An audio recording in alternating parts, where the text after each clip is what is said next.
नमस्ते, जय हिंद, सुस्वागत, हार्दिक अभिनंदन। कैसे हैं आप सभी लोग? उम्मीद करता हूं आप सभी लोग बहुत बेहतर हैं, स्वस्थ हैं, जबरदस्त हैं और 100% जिंदाबाद हैं। मेरे प्यारे साथियों, आज की जो हमारी क्लास है, हम लोग बहुत सारे पहलुओं पर बात कर चुके हैं पहले। आर्य कौन थे, कहाँ से आए, किसकी क्या राय थी, उस राय का हमने समर्थन किया, कैसे हमने खंडन किया, ये सारी बातें हम कर चुके हैं। लेकिन एक चीज जो बड़ी इंटरेस्टिंग है जाननी, वो ये है कि आर्यों की राजनीति कैसी थी। जब बात राजनीति की आ जाती है तो हम ये कहते हैं कि मतलब राजा था क्या, तो मतलब हाँ, आर्यों के पास राजा था। सिंधु घाटी सभ्यता और आर्यों के बीच में जो मेजर डिफरेंस है वो ये भी है कि आर्यों के पास एक नेता है जिसे राजा कहा जा रहा है। फिर हमारा अगला सवाल ये उठता है कि कैसा राजा था। वैसा राजा जैसे हमने बाद में देखे, महाराजा अधिराज, बड़े बड़े राजा, रथ, राजमहल, बड़े बड़े साम्राज्य। क्या ऐसा राजा जो निरंकुश था? क्या ऐसा राजा जिसकी साम्राज्य में तूती बोलती थी, है ना? क्या कैसा राजा था उसके बारे में? क्या राजा कंट्रोल किया जा सकता था? क्या राजा निरंकुश था? क्या राजा पर आम जनता कंट्रोल रखती थी? राजा टैक्स कैसे लेता था? राजा युद्ध क्यों लड़ता था? युद्ध किस लिए होते थे? फिर समाज है, मात्र सत्तात्मक है कि पितृ सत्तात्मक है? महिलाओं की क्या स्थिति है? XYZ, इन सब चीजों पर हम जो है बात करने जा रहे हैं। नमस्ते, नमस्ते, जय हिंद, स्वागत है आप सभी लोगों का। सबसे पहले आप डालिए, आर्यों की राजनीतिक स्थिति के बारे में हम लोग चर्चा करने जा रहे हैं। आर्यों की राजनीतिक स्थिति, आर्यों की भैया राजनीतिक स्थिति की हम लोग चर्चा करेंगे। राजनीतिक स्थिति,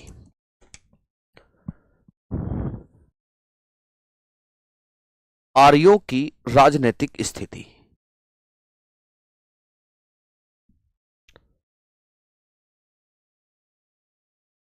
आर्यों की राजनैतिक स्थिति, राजनैतिक स्थिति।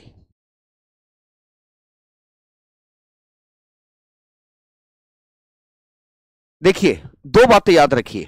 एक तो आर्यों का जो समाज था वो पूरी तरीके से कबीलाई है। आर्यों का जो समाज था,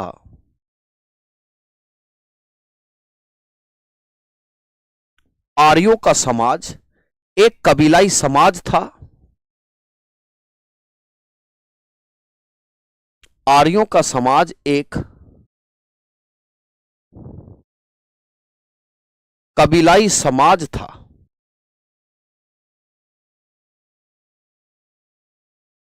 Aryan society was a tribal society. कैसी है? Aryan society was a tribal society. आर्यों का समाज एक कबीला समाज है और इस कबीले के समाज की स्ट्रक्चर कैसे बनती थी, उस स्ट्रक्चर को आपको देखना होगा कि कैसे उस समाज की जो है स्ट्रक्चर बनती है। इस समाज की स्ट्रक्चर में सबसे पहले एक परिवार हुआ करता था जिसे कुल कहते थे। बहुत सारे कुल मिलकर एक गांव बनाया करते थे। बहुत सारे गांव मिलकर एक विश्व बनाया करते थे और बहुत सारे विश्व मिलकर एक जन बनाया करते थे, है ना? जो कुल का मुखिया बताया गया है, कुल के मुखिया को कुलप कहा गया है। क्या कहा गया है? कुल के मुखिया को कुलप कहा गया, जो अपने परिवार का मुखिया है ना? कुलप। फिर बहुत सारे कुल मिलकर क्या बनते थे? बहुत सारे कुल मिलकर एक गांव बनता था, है ना? जिसे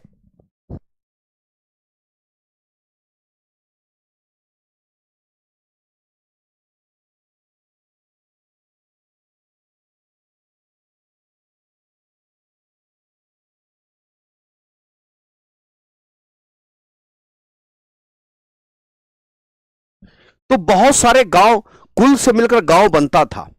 गांव का मुखिया कौन था? गांव का मुखिया ग्रामीणी कहलाता था। क्या कहलाता था? ग्रामीणी। बहुत सारे गांव मिलकर एक विश्व बनता था जिसे विश्व का मुखिया विश्वपति कहलाता था। विश्व का जो मुखिया है उसे विश्वपति कहते थे और जन का जो मुखिया है उसे ये मत लिख देना कि जन का मुखिया जनपति, जनपति नहीं है। जन का मुखिया है जनस्य गोप्ता, राजा या राजन जिसे कहा गया है। जनस्य गोप्ता है, जनस्य गोप्ता है, जनस्य गोप्ता है, अर्थात जन का रक्षक है,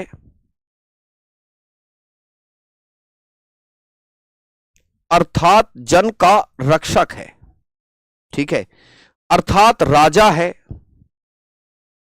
या जिसे राजन भी कहा गया है ना। यानी कि यहां पर जन शब्द का जो अर्थ लिया गया है वो कबीले से लिया गया है। किससे लिया गया है? एक कह रहे हैं कोप्ता, कोप्ता नहीं, यहां कबीले से लिया गया है, मतलब जन का रक्षक हो गया, अर्थात कबीले का रक्षक, अर्थात कबीले के रक्षक के रूप में देखा गया। क्या देखा गया? अर्थात कबीले का रक्षक, कबीले का रक्षक के रूप में इसे देखा गया है, राजा को। एक बात आपको जाननी पड़ेगी कि आर्यों के समाज में राजा है, आर्यों के समाज में राजा है, आर्यों में झगड़ा होते हैं, झगड़े होते हैं। याद रखिएगा जनपद शब्द का, देखिए मैं आपको यहां एक चीज बहुत मेंशन करके बताऊं, ये अलग से एक पॉइंट लिखना, नोट करके लिखना कि जैसे जो जन होता है भैया, जन से मिलकर बहुत सारे जन मिलेंगे, आगे लड़ाई होगी, एक जन दूसरे जन को जीत लेगा तो जन से मिलकर जनपद बन जाएगा। क्या बनेगा? जन से मिलकर जनपद बनेगा, फिर जनपद से मिलकर फिर जनपद लड़ेंगे, फिर महाजनपद बनेंगे। क्या बनेंगे? महाजनपद। और एक ऐसा भी समय आएगा जब महाजनपद भी एक दूसरे को कब्जा कर लेंगे, एक बड़े साम्राज्य का निर्माण होगा। क्या होगा? इसके बाद एक बड़े साम्राज्य का निर्माण होगा, बड़े साम्राज्य का निर्माण होना है भैया, एक बड़े साम्राज्य का भी निर्माण होगा। तो दो बातें समझ में आई कि जो राजा है वो सिर्फ कबीले का रक्षक है। क्या है? इस समय राजा जो है, इस समय राजा केवल कबीले का रक्षक है। इस समय जो राजा है वह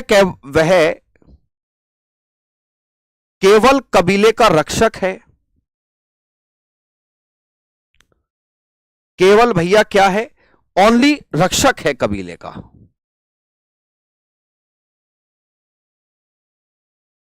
केवल कबीले का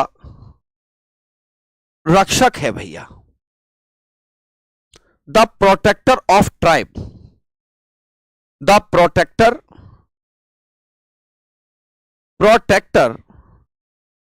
ऑफ ट्राइब है।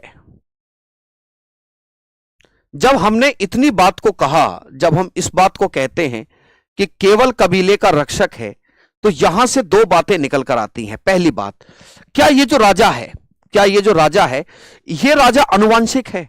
राजा का बेटा ही राजा बनता है? क्या राजा पर किसी प्रकार का कोई नियंत्रण है या नहीं है? राजा की कर व्यवस्था कैसी है?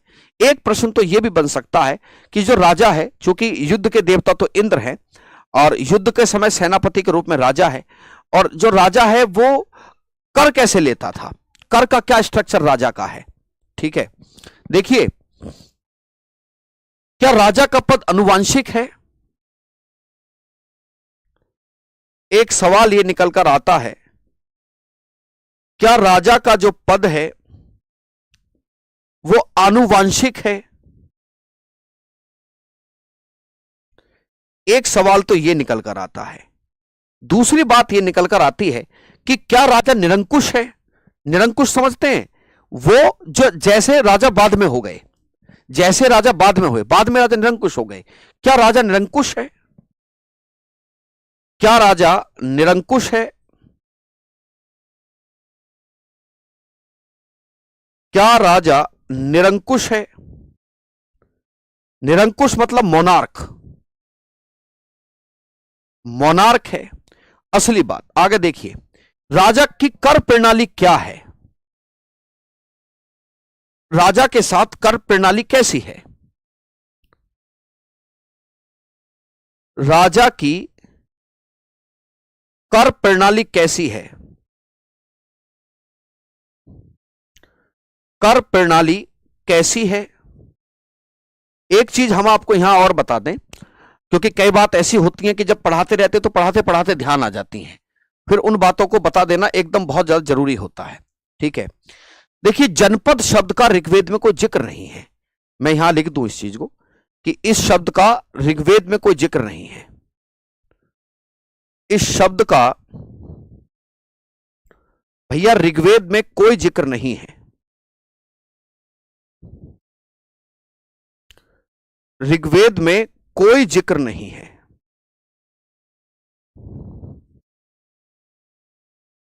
इस शब्द का ऋग्वेद में किसी भी प्रकार का जिक्र नहीं है जनपद का, केवल जन शब्द का जिक्र है। जो जन शब्द है ना, जन शब्द क्या है? जन शब्द एक कबीले रूप में दिखाया गया है, कबीले के रूप में। आगे देखिए, क्या राजा का पद अनुवांशिक है? तो हम आपको बता दें, इसका उत्तर क्या हम लिखेंगे, राजा का पद अनुवांशिक नहीं है। लिखिए, जो राजा है, राजा का जो पद है वो आनुवांशिक नहीं है। आनुवांशिक नहीं है। ठीक है, जरूरी नहीं है कि राजा का बेटा ही राजा बनेगा। ठीक है, साथ में जो राजा है भैया निरंकुश भी नहीं है। निरंकुश नहीं है। देखिए, जब आप ऋग्वैदिक काल से आगे निकलेंगे, है ना, बेटा कोशिश है कि दिसंबर में इसको निपटा देंगे पूरा। ठीक है, यही हम सोच रहे थे अभी पढ़ाते हुए कि बच्चों को थोड़ा सा इस बात के बारे में बता दें। इसको दिसंबर में खत्म कर देंगे, है ना। कोशिश है, 1-2 क्लास ऊपर या नीचे मैनेजेबल होती हैं, वो खत्म कर देंगे दिसंबर। नए साल पर आपको फ्री कर देंगे इस चीज से, हिस्ट्री से, है ना।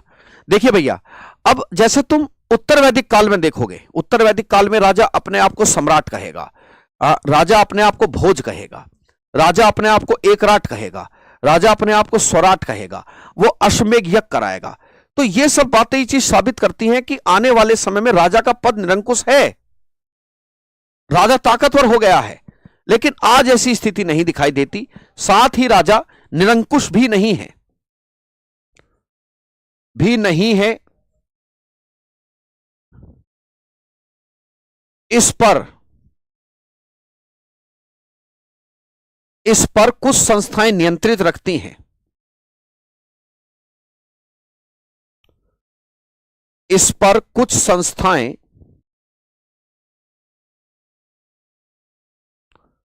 क्या रखती हैं? नियंत्रण। कुछ संस्थाएं नियंत्रण रखती हैं।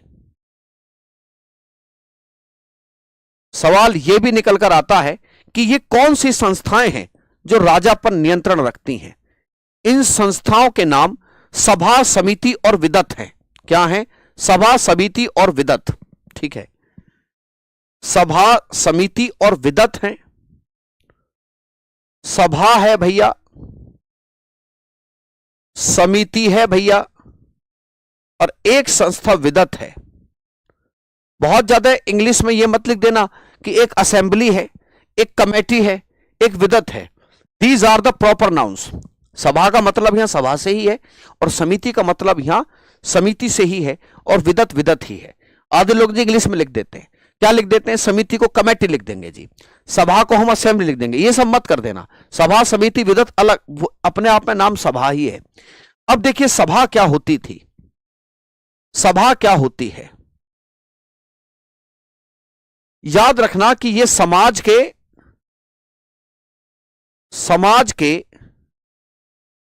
संभ्रांत लोगों की सभा है, संभ्रांत लोगों का समूह है।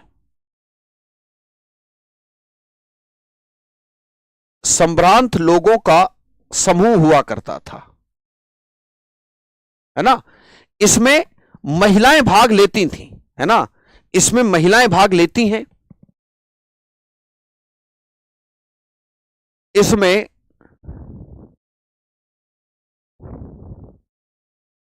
महिलाएं भाग लेती थीं।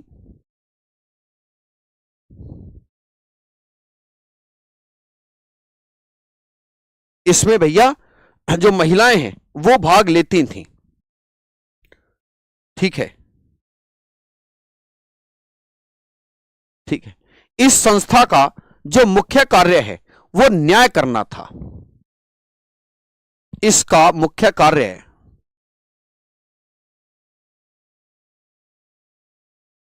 इसका मुख्य कार्य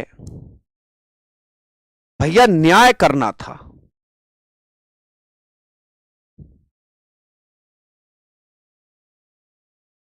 इसका मुख्य कार्य भैया जस्टिस करना होता था।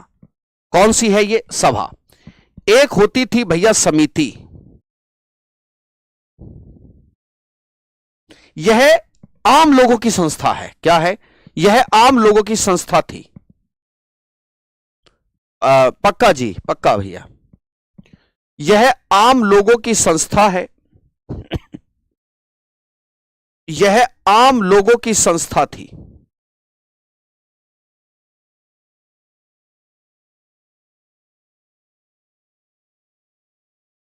इसमें महिलाएं भाग नहीं लेती थीं।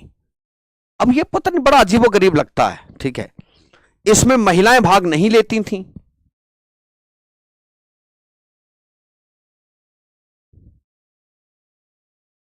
इसमें भैया महिलाएं भाग नहीं लेती थीं। इसमें महिलाएं भाग नहीं लेती थीं। ये जो संस्था है ये राजा का चुनाव करती थी। ये राजा पर नियंत्रण रखने में अपनी महत्वपूर्ण भूमिका निभाती है ना। राजा पर अंकुश रखना, प्रशासन में उसकी मदद करना, राजा बनाना, राजा को पद से हटाना, ये सब इसी का काम था। इसका मुख्य कार्य था, इसका मुख्य कार्य है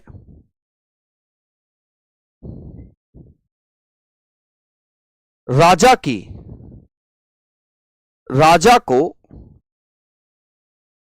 को हटाना, राजा को बनाना, राजा पर अंकुश रखना, राजा पर अंकुश रखना, राजा की प्रशासन में मदद करना, राजा की प्रशासन में क्या करना? प्रशासन में मदद करना, प्रशासन में मदद करना, है ना। एडमिनिस्ट्रेटिव हेल्प करना। क्या करना? Administrative help.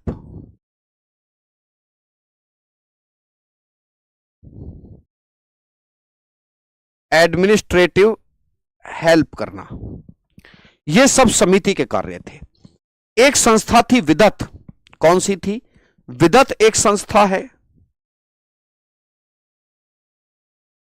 यह आर्यों की सबसे पुरानी संस्था है। यह आर्यों की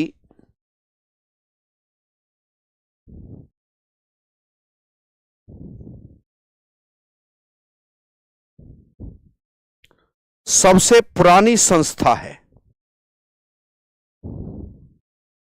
जो आर्यों की सबसे पुरानी संस्था है, इसका मुख्य काम था कि जो लूट में धन मिलता था राजा को, जब राजा लूटपाट होती थी, युद्ध लड़ते थे, युद्ध में जो सामग्री मिलती थी उस सामग्री का बंटवारा करना, है ना। लूट में मिली सामग्री का बंटवारा करना।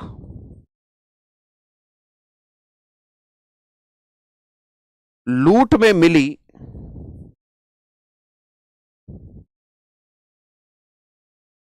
सामग्री का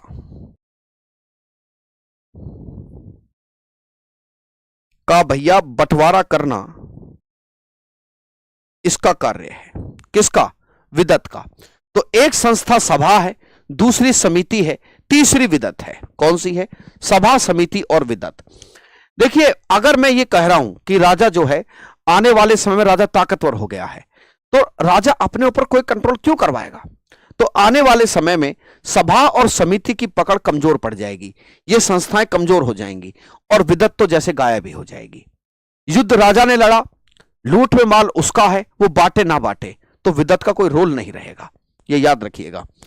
अब अगर राजा की कर प्रणाली देखें तो राजा को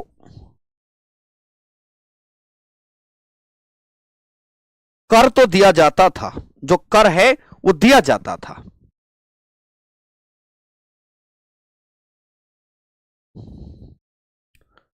राजा को कर दिया जाता था और कर को बलि कहा गया है। कर को बलि कहा गया है, तो वो बलि मत सोच लेना, है ना। दादा कुछ खिचड़ी बन गई, खिचड़ी बनी नहीं, खिचड़ी बना ली तुमने अपनी, है ना। इसमें क्या खिचड़ी बन गई, कौन सी रॉकेट साइंस है दादा।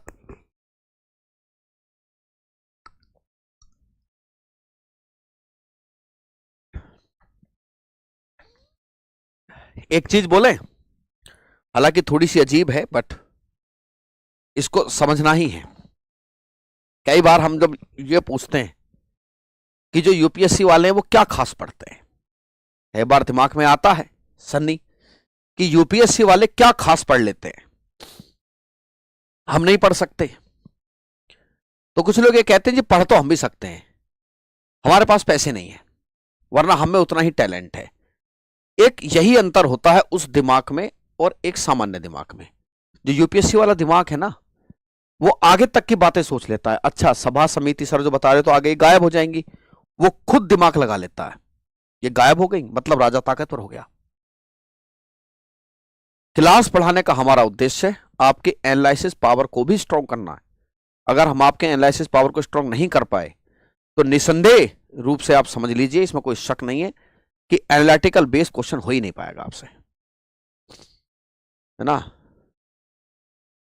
ठीक है, आपसे एनालिटिकल बेस्ड क्वेश्चन नहीं हो पाएगा अगर मैंने आपको जो है कैसे नहीं बताया, अगर मैंने आपको एनालिसिस करके नहीं बताया। चलिए, तो बलि है। अब अगर राजा ताकतवर होता तो ये जो बलि है, जिसे हम बलि कह रहे हैं, बलि ऐसा नहीं कि आप किसी प्रकार का ह्यूमन सैक्रिफाइस लें या एनिमल सैक्रिफाइस लें। जो बलि होता था वो स्वैच्छिक है।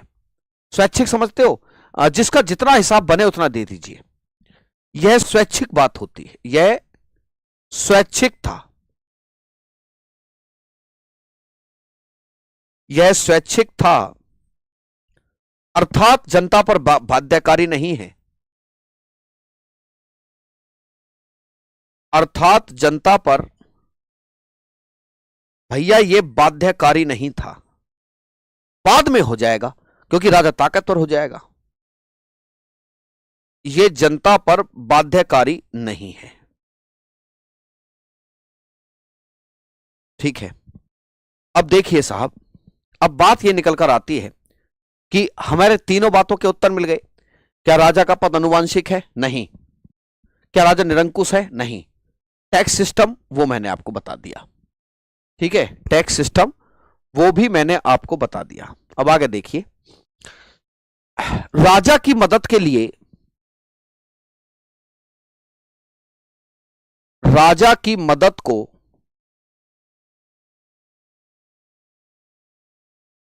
को कुछ अन्य लोग भी होते हैं, कुछ अन्य लोग भी होते थे, कुछ अन्य लोग भी हैं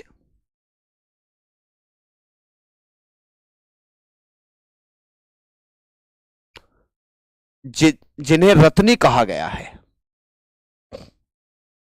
जिन्हें क्या कहा गया है भैया?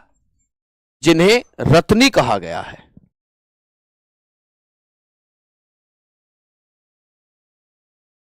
जिन्हें रत्नी कहा गया है।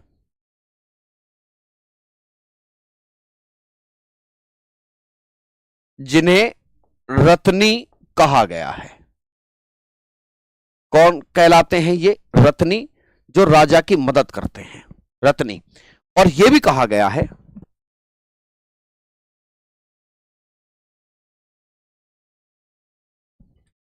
देखिए जो रत्नी है, कहा यह गया है कि जब राजा है, राजा विशेष अवसर पर इन रत्नियों के घर जाता था, इनको इनवाइट करने के लिए। विशेष अवसरों पर, विशेष अवसरों पर, अवसरों पर राजा इनके घर जाता था, इनको इनवाइट करने के लिए। अवसरों पर इनके घर, राजा इनके घर जाता था,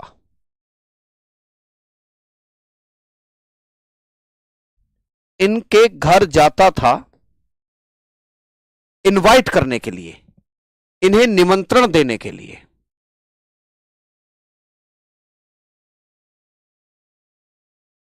इन्हें निमंत्रण देने के लिए।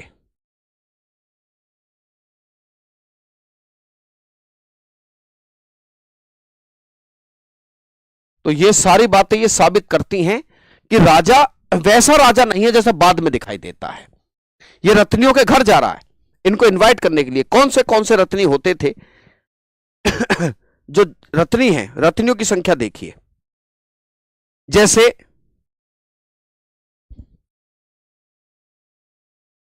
जैसे जैसे कौन से रत्नी हैं?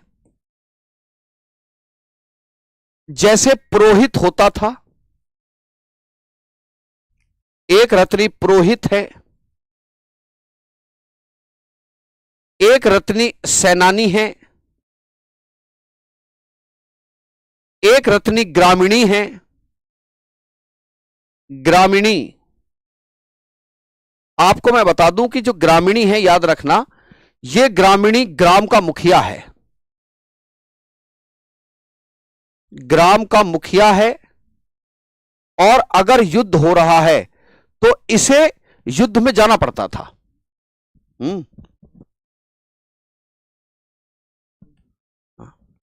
अगर युद्ध हो रहा है तो इसे युद्ध में जाना पड़ता था।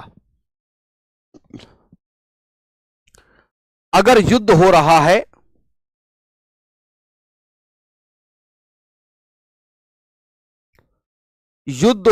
है तो इसे जाना पड़ता था। तो इसे भैया युद्ध में जाना पड़ता था।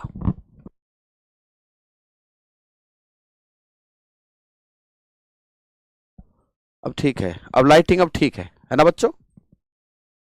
लाइटिंग अब ठीक है। हमारी आंख पे भी कमजोर पड़ रहा है, हमारी आंखें भी दर्द करने लगी थी नहीं।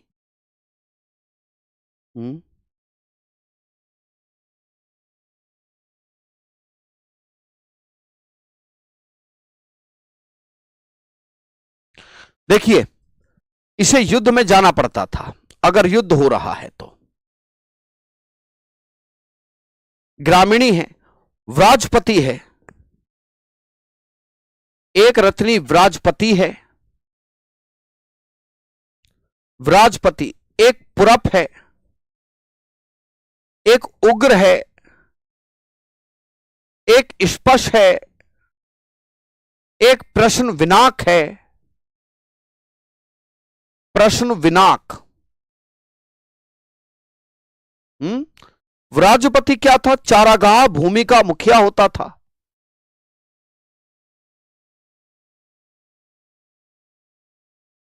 चारागाह भूमि का मुखिया। पुरप कौन है? दुर्गपति। दुर्गपति है। आपसे उग्र पूछ ले, बताया गया है कि ये जो है एक प्रकार के पुलिसकर्मी हैं, है ना? एक प्रकार के पुलिसकर्मी हैं ये।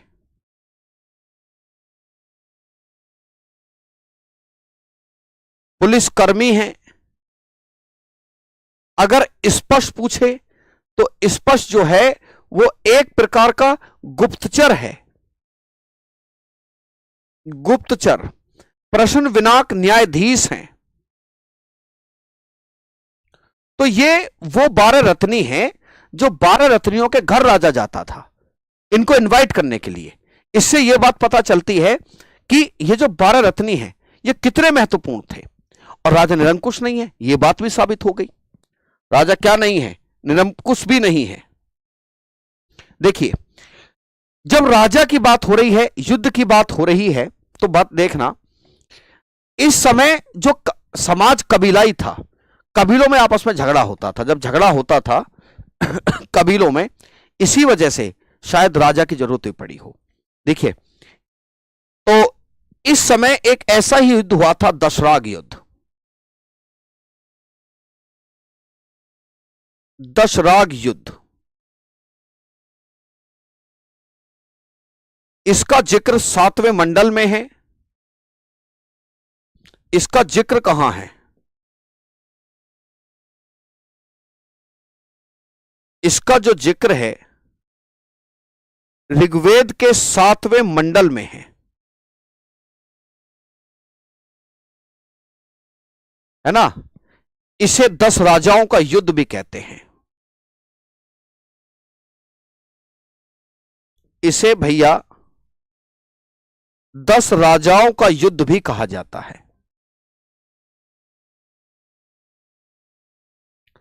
10 राजाओं का युद्ध, that is battle of 10 Kings. इसे बैटल ऑफ 10 किंग्स की संज्ञा दी जाती है, 10 राजाओं का युद्ध। अब सवाल यह निकल कर आता है कि ये जो 10 राजाओं का युद्ध है, ये कैसे कैसे लड़ा गया। असल में इसे 10 राजाओं का युद्ध इसलिए कहा जाता है कि एक तरफ तो 10 राजाओं का एक संघ था, है ना, 10 राजाओं का एक संघ था, और दूसरी तरफ एक अकेला कबीला था जिसे भरत कबीला कहते हैं। ये एक नदी है पारुषणी, इसे पारुषणी नदी के तट पर लड़ा गया था। पारुषणी या रावी नदी के भैया तट पर लड़ा गया था। कौन सा तट है? पारुषणी या रावी नदी के तट पर इसे लड़ा गया।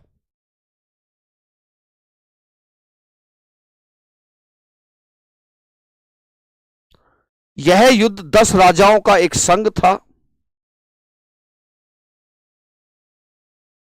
10 राजाओं का एक संघ है।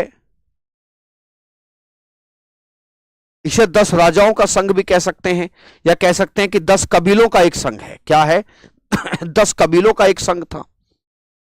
वर्सेस एक कबीला था भरत कबीला। वाक्य क्या था? वाक्य सुनिए। जो भरत कबीला है, कहा जाता है कि भरत कबीले के जो पुरोहित थे पहले विश्वामित्र थे, जिन्हें भारत जैसे विश्व का पहला धर्मगुरु कहा गया। विश्वामित्र को पता है ना, विश्वामित्र को पहला धर्मगुरु की संज्ञा दी गई है। तो भरत कबीले ने विश्वामित्र जी को हटाकर गुरु वशिष्ठ को क्या बना लिया? अपना चीफ मिलिट्री कमांडर बना दिया, और पुरोहित भी, चीफ प्रीस्ट भी। इस बात से विश्वामित्र ने 10 राजाओं के एक संघ को इकट्ठा किया और झगड़ा किया राजा भरत कबीले से। ये जो भरत कबीला था, इस भरत कबीले के राजा सुदास थे। इस भरत कबीले के जो राजा हैं, इस भरत कबीले के राजा सुदास थे। और ये जो 10 राजाओं का संघ था, इसमें आर्यों के प्रमुख 5 कबीले थे। आर्यों के प्रमुख 5 कबीले, इसमें आर्यों के प्रमुख 5 कबीले हैं, है ना। आर्यों के प्रमुख 5 कबीले थे। कौन से कबीले थे? कौन से कबीले हैं? अनु, द्रुहु, पुरु, यदु और त्रुवस। कौन से हैं? अनु एक कबीला था, द्रुहु एक कबीला था, पुरु एक कबीला था, यदु एक कबीला है, त्रुवस एक कबीला था, और इनके साथ प्लस 5 अन्य और थे। जब ये 5 अन्य बने तो तभी तो 10 कबीले बन गए। क्या बन गए? तभी बन गए 10 कबीले। और एक तरफ था एक अकेला कबीला जिसे भरत कबीला कहते हैं। भरत कबीले का जो राजा है वो सुदास है। और ये जो झगड़ा हो रहा है, ये पारुषणी नदी के किनारे पर हुआ। इन कबीलों को, हाँ पूरी हिस्ट्री पढ़ाएंगे बेटा, इन कबीलों को याद रखेंगे। अनु है, द्रुहु है, पुरु है, तुर्वुस है, यदु है, ये कबीले हैं। 5 और कबीले थे। इनका झगड़ा भरत कबीले से हुआ। ये जो भरत कबीला है, ये जो भरत कबीला है, ध्यान रखिए, इसी भरत कबीले के जो गुरु हैं, इसी भरत कबीले के गुरु वशिष्ठ थे। इसी भरत कबीले के गुरु पुरोहित और मुख्य सेनापति कौन थे? वशिष्ठ थे। और 10 राजाओं के इस संघ का जो नेतृत्व कर रहे थे, इसको लिख सकते हैं आप, इनका नेतृत्व गुरु विश्वामित्र कर रहे हैं। मैं यहां लिख दूं, कोई दिक्कत तो नहीं है ना? यहां लिख देता हूं, इनका नेतृत्व विश्वामित्र कर रहे थे। परिणाम यह होता है कि भरत कबीले की जीत हुई। इसमें भरत कबीले की जीत होती है। इसमें भैया भरत कबीले की जीत हुई। भरत कबीले की जीत होती है। और याद रखना, इसी कबीले के नाम पर हमारे देश का नाम भारत है ना? ये तो हमारे देश का नाम भारत होने के पीछे कई तर्क दिए जाते हैं लेकिन जो सबसे लॉजिकल तर्क है वो ये है, इसके नाम पर ही हमारे कबीले का नाम भारत है। सॉरी, हमारे देश का नाम, इस कबीले के नाम पर ही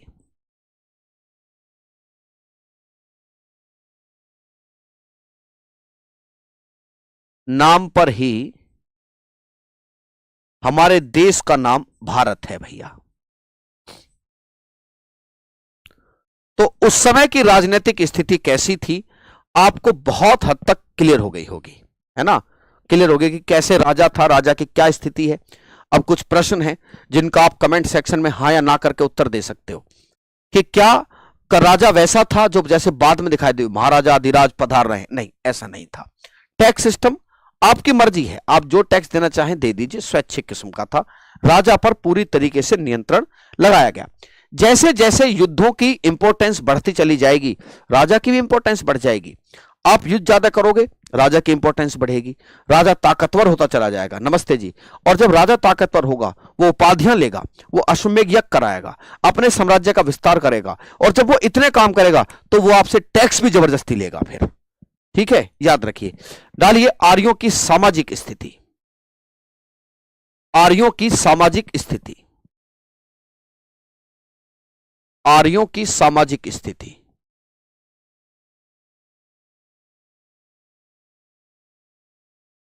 आर्यों की सामाजिक स्थिति।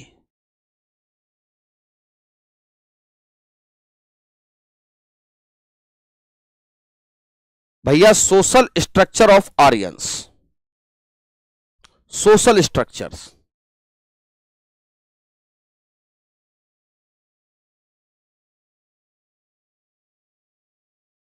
Social structure of Aryans. देखिए, जो आर्य हैं, सिंधु घाटी सभ्यता के विपरीत आर्य एक पितृ सत्तात्मक समाज में रहते थे। आर्य क्या रहते थे? आर्य एक पितृ सत्तात्मक समाज में रहते थे। The society of Aryans was patriarchally. आर्यों का समाज एक पितृ सत्तात्मक समाज है। आर्यों का समाज, आर्यों का समाज भैया एक पितृ सत्तात्मक समाज था। कैसा समाज है? एक पितृ सत्तात्मक समाज था। The society was पैट्रियार्कली।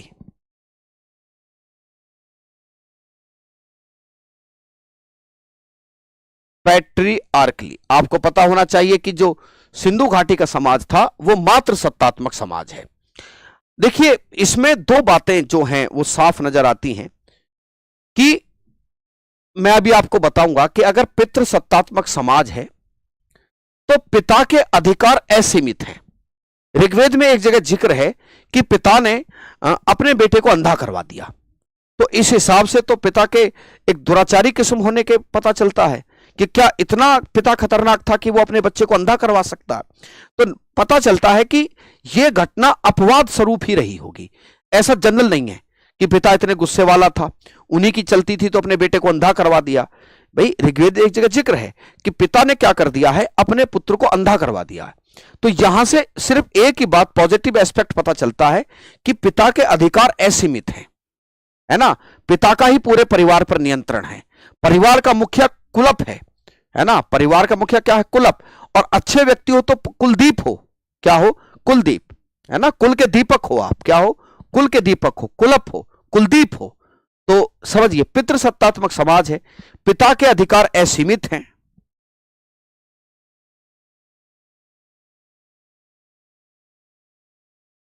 पिता के अधिकार में असीमित ना लिखकर बहुत ज्यादा लिख दूं तो ज्यादा अच्छा रहेगा, है ना। असीमित नहीं लिखता, बहुत ज्यादा लिख देता हूं। पिता के अधिकार बहुत ज्यादा हैं,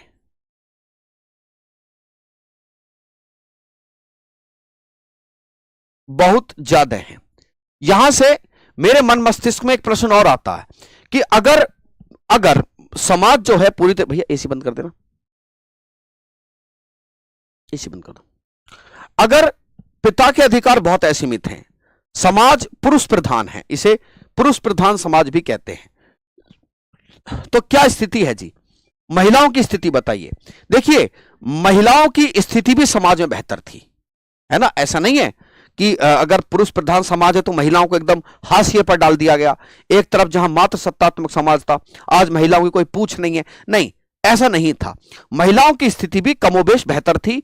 और यह मैं आपको बता दूं, ठीक है, यह मैं आपको एक चीज और बता दूं कि जो महिलाएं हैं उनकी सबसे बेहतर स्थिति ऋग्वैदिक काल में रही है। महिलाओं की स्थिति भी बेहतर थी। यहां पे मैं लिख देता हूं, ध्यान रहे, क्योंकि ये अलग से टॉपिक ही है, ध्यान रहे, महिलाओं की स्थिति भी बेहतर है। महिलाओं की स्थिति भी बेहतर थी।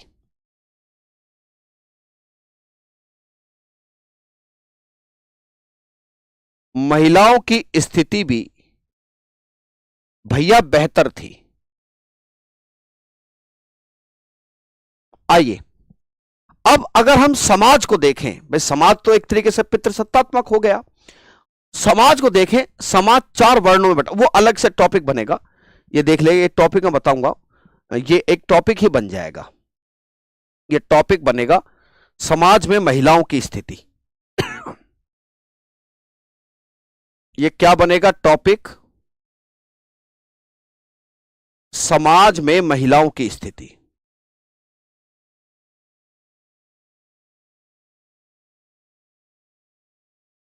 समाज में महिलाओं की स्थिति।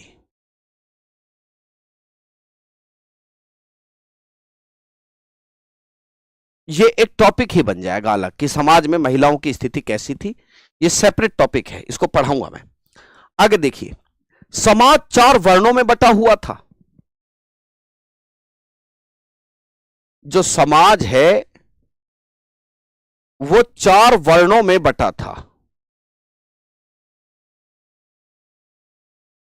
4 वर्णों में है। पहला वर्ण था ब्राह्मण, दूसरा वर्ण है क्षत्रिय, वैश्य और शूद्र। देखिए ऋग्वेद का जो 10वां मंडल है, यहां एक तरफ देखिएगा, ऋग्वेद के 10वें मंडल के, ऋग्वेद का जो 10वां मंडल है भैया, उसमें पुरुष सूक्त है।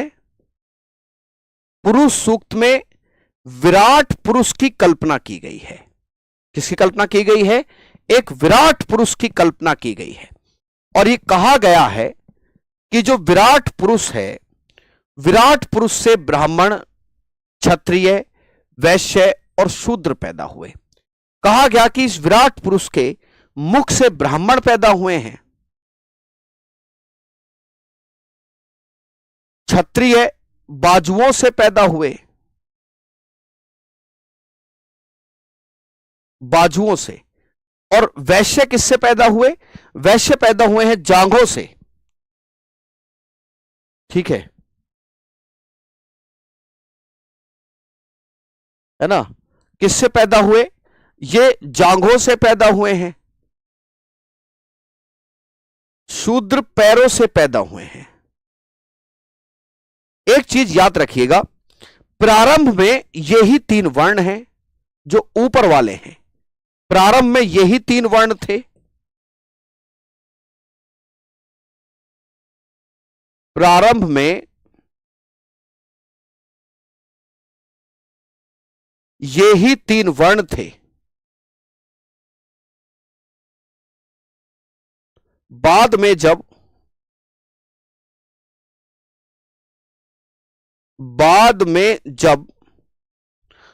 आर्यों ने, जो अनार्य लोग थे, है ना,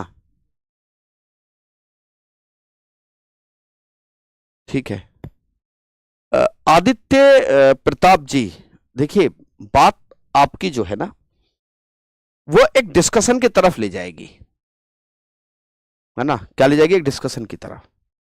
और I am too comfortable regarding this discussion, मैं इस डिस्कशन करने में बहुत आरामदायक हूं और मैं बड़ा लंबा डिस्कशन इस पर कर सकता हूं, ठीक है।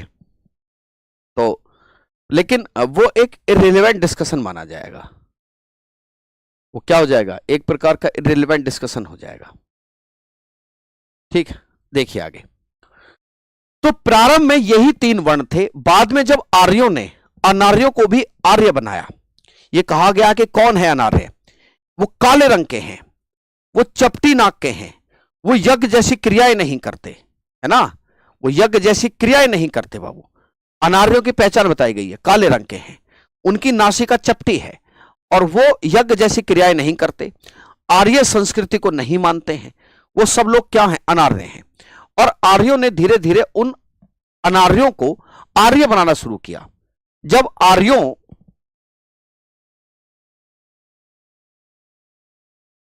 आर्यों ने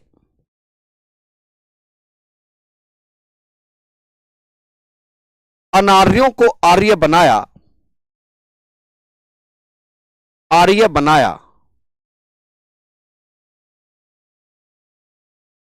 तब एक नया वर्ण बना,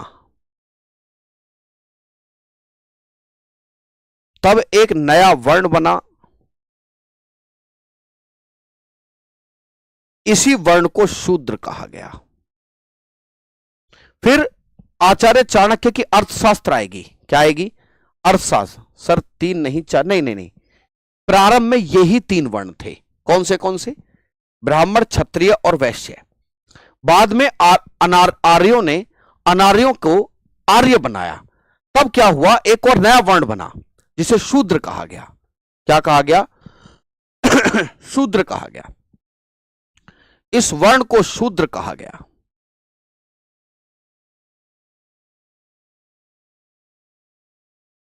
ठीक है, देखिए ये जो वर्ण व्यवस्था है, यह वर्ण व्यवस्था कर्म पर आधारित है।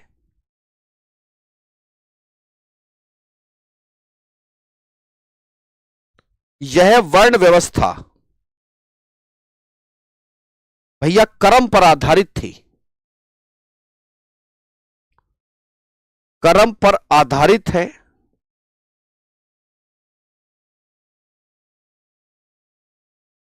जन्म पर नहीं, जन्म पर नहीं। एक जगह जिक्र आता है कि मेरे जो पिता हैं वो राजवैद हैं, मैं एक कवि हूं और मेरी मां जो है वो आटा पीसती है। हम तीनों एक ही परिवार से हैं, हम लोग अलग अलग वर्ण से हैं। किससे हैं, हम अलग अलग वर्ण से हैं। और जब हम अलग अलग वर्ण से हैं लेकिन हम धन कमाने की इच्छा रखते हैं, यानी कि एक ही परिवार में 3 वर्ण के या एक से अधिक वर्ण के लोग हो सकते थे। एक ही परिवार में एक से अधिक वर्ण के लोग हो सकते हैं। मैंने बताया कि जैसे मेरे पिता वैद हैं, या खुद को वैद बताता है, मेरे पिता एक कवि हैं, मेरी मां आटा पीसती है, चक्की चलाती है, लेकिन हम तीनों अलग अलग वर्ण से हैं। माता पिता और बेटा जो हैं वो अलग अलग वर्ण से हैं, लेकिन वो धन कमाने की इच्छा रखते हैं। इसका अर्थ यह हुआ कि एक ही परिवार में क्या हो सकता था, अलग अलग वर्ण के लोग हो सकते थे। ये तो एक शानदार व्यवस्था थी, है ना। इसमें ट्रांसफर पॉसिबल है, लेकिन जब जन्म पर हो जाएगा तो ये जाति व्यवस्था हो जाएगी। जाति व्यवस्था में आपका ट्रांसफर पॉसिबल नहीं है। और आप जहां जन्म एक बार ले लिए, मान लो ब्राह्मण जन्म तो ब्राह्मण कहलाएंगे, क्षत्रिय रहे तो क्षत्रिय कहलाएंगे, वैश्य रहे तो वैश्य कहलाएंगे, शूद्र रहे तो शूद्र कहलाएंगे। वो एक खतरनाक व्यवस्था है। और जब ये नोट करके लिखिए कि जब यह व्यवस्था जन्म पर आधारित हो जाएगी, जब जन्म पर होगी तो जाति व्यवस्था बन जाएगी। जब भैया जन्म पर होगी तो जाति व्यवस्था हो जाएगी। क्या हो जाएगी? जाति व्यवस्था। और यह उत्तर वैदिक काल में होगी। ठीक है भाई बच्चों, इसके इसके आगे की जो बात है हम आपको कल बताएंगे। आज के लिए ही रहने देते हैं, अगली क्लास का समय हो रहा है। ठीक है।